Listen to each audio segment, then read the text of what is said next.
Naomi issue 1 with Brian Michael Bendis and David F. Walker co-writing with Jamal Campbell on the art. This is a completely new character, so this is kind of unique actually, because usually when we do a new issue 1, we know who the character is. We have like, it's a Shazam book, it's a Justice League book, it's a whatever. Yeah.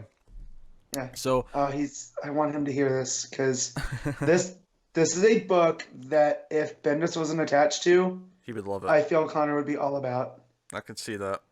Because my main takeaway from this is if Superman hadn't been such a central figure, you could swap him with like generic superhero, and this works as an independent book that I still want to read. Yeah, it totally could. Yeah. Oh, it's so good. I liked it a lot as well. It's basically this small town, and Superman happens to be fighting. Was it Mongol at the start? Yeah, Mongol. And the fight apparently spilled into the street in this small town as they were flying through the country, and they were there for something like 15 seconds. That's all it was. 15 seconds of punching, and then here and gone. They flew off and fought elsewhere. And Naomi, the main character, missed it, and she feels left out because everyone else saw this, at least parts of it, and she feels left out.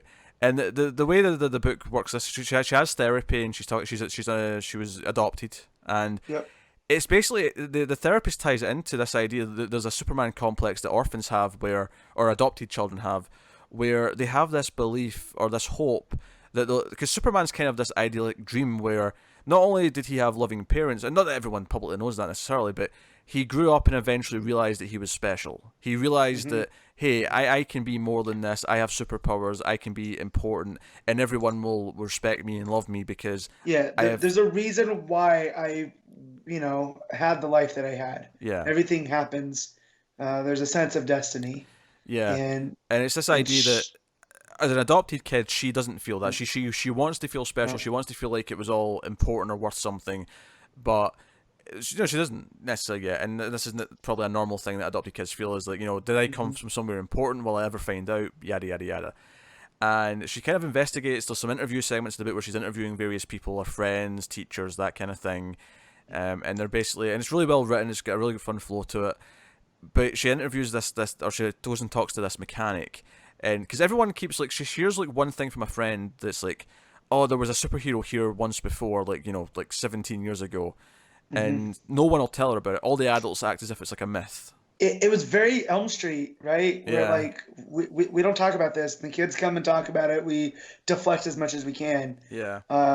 And one of the things I really like too is you get a sense of camaraderie, and you could say it's a little bit overwritten in that Bendis style, but I feel like just the way the characters interact, you get a feel of them, and it's weird. Because, again, I don't feel like it's overwritten, but I would get how someone would say that.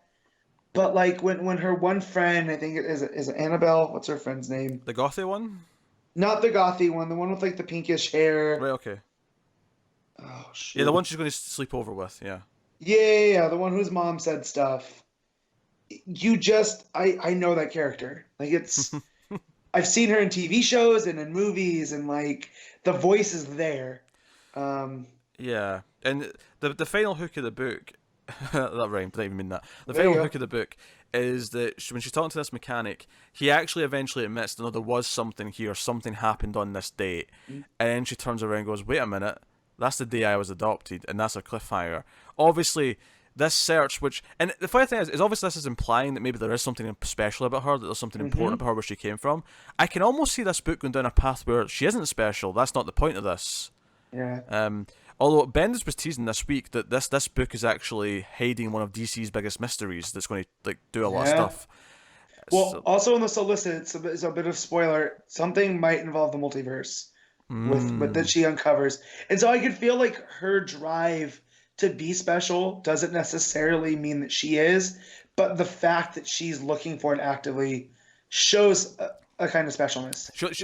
She'll become special because of how she seeks things out, not because she's special by birth. It's almost where, she wants to be Superman, but she's going to end up being like a Lois Lane type, where she has her own strengths and can do just about as good, but without, Yeah.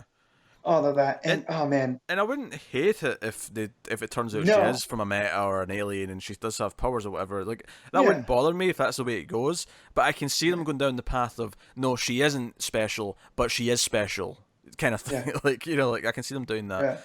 yeah, Uh, Art's very good. Jamal mm-hmm. Walker's or Jamal Campbell, sorry, his art Well, is yeah. very very good. It's David F. Walker. That's why I mixed their names up there. I know, I get you. Yeah. That scene where they talk about how Superman came through and he didn't even clean up, which Mhm. that's one of my big things that they could have fixed Man of Steel with, is if you show a little blip at the end of the movie of him coming back to Metropolis to help clean up his Yeah, mess. and it's a comedy Right? beat here because she misses Yeah. him again. He comes back to help clean Yep. up, and she gets there too late when she hears he's Oh. here, and it's like, sorry. And you never get a good look at Superman. Oh Like, yeah, that's my favorite thing about the art is because obviously yep. the first time he was fighting Mongol is fine because we don't see him properly anyway. But when he comes Right. back, he's always at a distance. You never get a clear look at his face. No. But there's that close up of that smile, right? Yeah, but he's in When like he comes to shadow, help right? clean up. Yeah, well, yeah, so his back's to the crowd, and then there's like a zoom into his smile, and then it goes back out, Yeah, it's over the right? shoulder. It's like you just see his Yeah, mouth and nothing else. Yeah. and It's it's it's hiding his face, and it makes it feel yeah, like we never quite get a good look at him. Kind of like Naomi. yeah, he's a myth. Well, Yeah. not a myth, a legend. Like, and you don't get that too much because we get, we have two books that focus on Superman that Bendis is writing, and we're in his head. And here he is not even a side character. And so to be able to pull that off, like, to me, that just shows the skill that Bendis has. Yeah, You know? the 2-page layout I really like is the really wide panels, and it's the sun setting Hmm. as she's talking to her Yeah. friends, and that's when she learns about this other thing that happened. Yep. The sunset behind them is beautiful. The way it's, Yep. The colors. yeah, it's great coloring on that page. I really really like it. It's very expressive art as well. Like Naomi has a lot of annoyed faces she pulls when people won't Yep. give her information. It's really good. In fact, the page where she's just standing with her hands in her pockets, it's after the interview page after that 2-page layout. Mm. And she's just kind of Love it. standing there, and she looks really angry. She's sort of looking down the street at people, like, who can I interview? Yeah. Who can I question? I just Yeah. really like that. It's really good stuff. I also love the idea, like, something that whatever had happened, like they're all covering up that it's a weather balloon and whatnot, and like you get the sense that these superheroes are celebrities, which again doesn't really get touched on in the books that we normally read, because her friends like, yeah, mom said if a superhero showed up here 20 years ago, she would have ran off with him, like, and it didn't matter who it was. She goes, Booster Gold, Blue Devil, yeah, Yeah. she'd be out of here. And that's And aiming low in the superhero pool. no, it is. As much as I love Booster, like, he is a joke. So just the fact, like, it feels like there's a pop culture around the superheroes too, Yeah. which is our life too. Yeah. Like, I really like that stuff. I like that this town is boring because it never gets to superhero fights. But Metropolis and Gotham and whatever, they all do all the time. Coast City and, Yeah. and everything, like But all these ones that we recognize. And then this town's called Port Oswego, and I tried to look it up to see if it was a real city. And there's a Port Oswego in New York, but I don't know if this is meant to be the same doesn't one. seem like it, but I mean, No, but I was could curious be. to see if he based off, because he does that sometimes with like places in Oregon and whatnot, Yeah. or Ohio. So, but it's very much Middle America, anywheresville, kind of, you could say Smallville, USA. Yeah, pretty much. You know, so And this is her but, Smallville. If she does become special, yeah, this is her Smallville. exactly. I liked it. I liked it so much that I'm probably gonna go back and get this physically and buy this Yeah, physically going forward. so I got this physically at my shop to get the Lupacino cover Mm-hmm. because I just love that cover so much, and I was like, I don't have room for new books, but I love this first issue so much that this is definitely on the poll going forward. So curse you, Bendis, for this and Young Justice. After I swore no more new books. Yes. He's hitting it out. I really like this. This is arguably a better first issue than Young Justice as well, I think. Oh, easy. Yeah. And then again, I feel it plays to his strengths because it's all a new character. It's playing in a world that's not exactly his, but like it's just very exciting. And again, I was getting vibes of like Nailbiter, like not that they're the same tone at all, but it felt like something new, Yeah.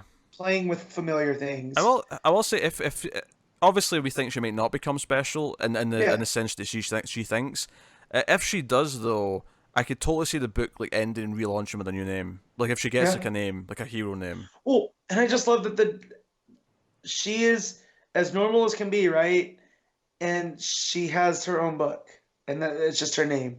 Like I remember when this got announced, it was like, well, what's Naomi? Like, what's this book Yeah. gonna be?